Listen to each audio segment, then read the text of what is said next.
ignorant, ignorant, ignorant. Let's talk about the word ignorant. So, the part of speech for ignorant is an adjective, which means it describes a noun or pronoun in a sentence.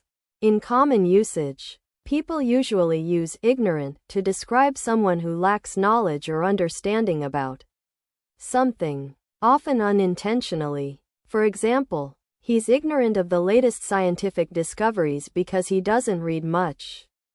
However, there's an important note about the word ignorant.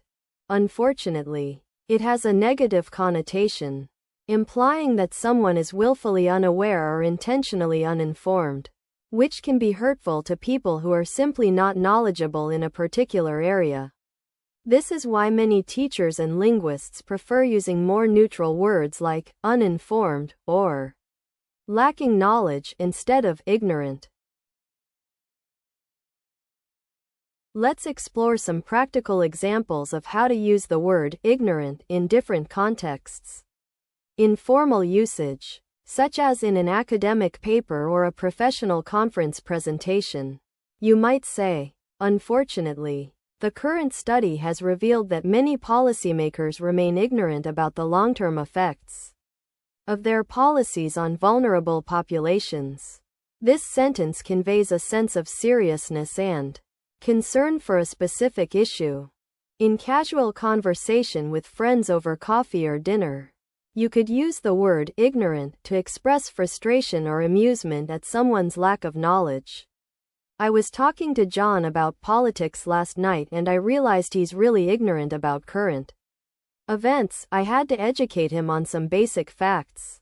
This sentence is a great example of how to use ignorant in a lighthearted and social context. In business or professional usage, such as in a company meeting or an email to clients, you might say, "To ensure our success in this new market, we need to educate ourselves and avoid being ignorant about local customs and regulations."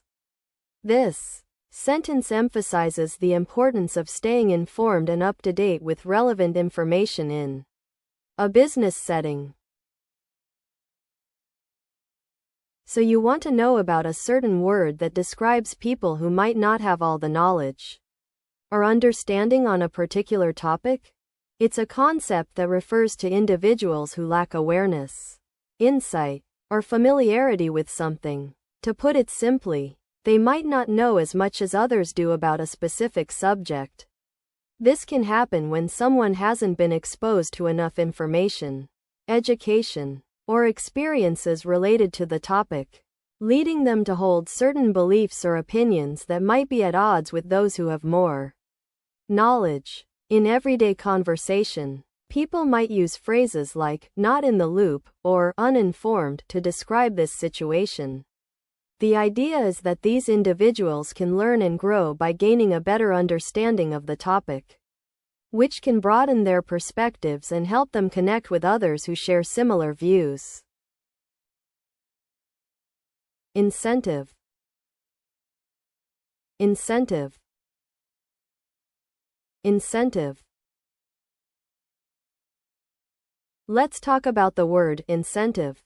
As an English learner, it's essential to know that incentive is a noun, which means it refers to a person, place, thing, or idea. In everyday usage, people use incentive to describe something that motivates someone to do something, like a job offer or a scholarship that encourages students to work hard.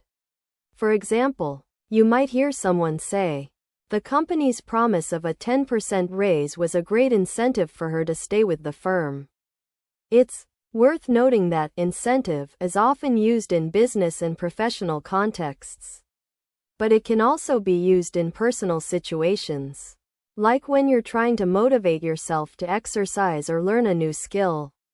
One special thing about incentive is that it has a slightly different meaning than the word motivation, although both words are related to encouraging people to do things. So I was at a networking event last night and someone mentioned that their company was struggling. to retain top talent, which got me thinking about how we can encourage people to perform better in our own organization.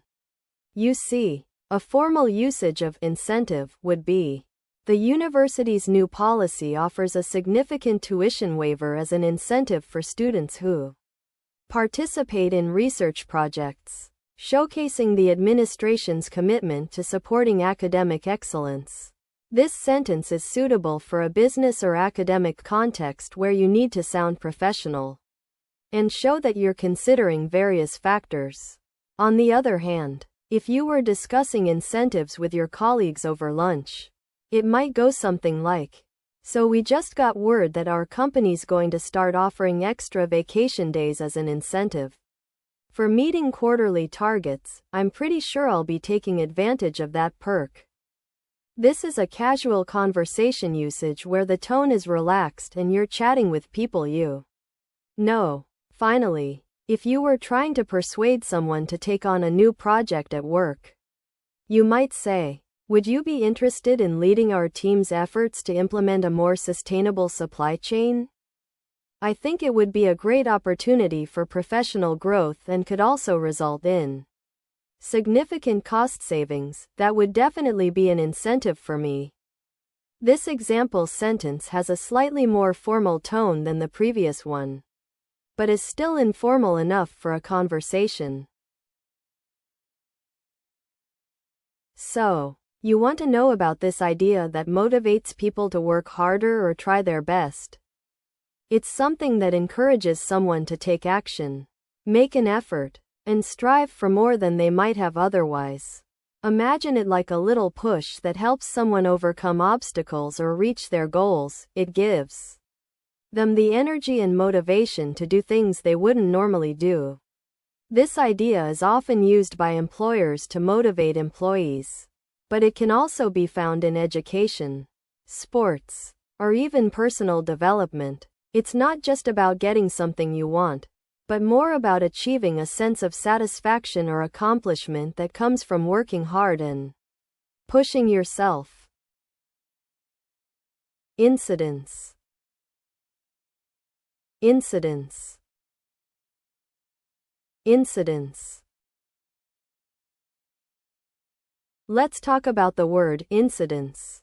As a noun, incidents refers to an event or situation that happens in a particular place or among specific people at a given time. For example, the incidence of flu outbreaks has increased this winter. In common usage, you can use incidents to describe the frequency or rate of occurrence of something, like accidents or crimes in a certain area. It's often used in scientific and statistical contexts to express how many times an event happens within a specific group or over a particular period. One thing to note is that incidence should not be confused with incident, which refers to a single, isolated event. Think of the difference like the number of incidents versus the rate at which they occur. Here are 3 example sentences using the word incidents in different contexts. At a charity gala, a guest mentioned that the incidence of food poisoning at similar events had been alarmingly high, and suggested that stricter kitchen protocols be implemented to ensure public safety. In a casual conversation with friends, someone joked that the incidence of spilled coffee on their commute was so frequent they'd invested in a second pair just in case, prompting laughter and commiseration from others. A researcher presented data showing a significant decrease in incidence of respiratory diseases among children after implementing new air quality regulations in urban areas, attributing the reduction to improved public health policy. So, you want to know about this concept that refers to an event or situation that happens suddenly or unexpectedly, often causing harm or damage? Let me break it down for you. The main characteristics of this phenomenon are that it's sudden and unexpected, and can be bad news. Think accidents, injuries, or losses. It's like a surprise punch in the gut. leaving everyone feeling shocked and maybe even a bit scared. In everyday life, people use phrases like, something happened, or, an accident occurred, to describe these kinds of events.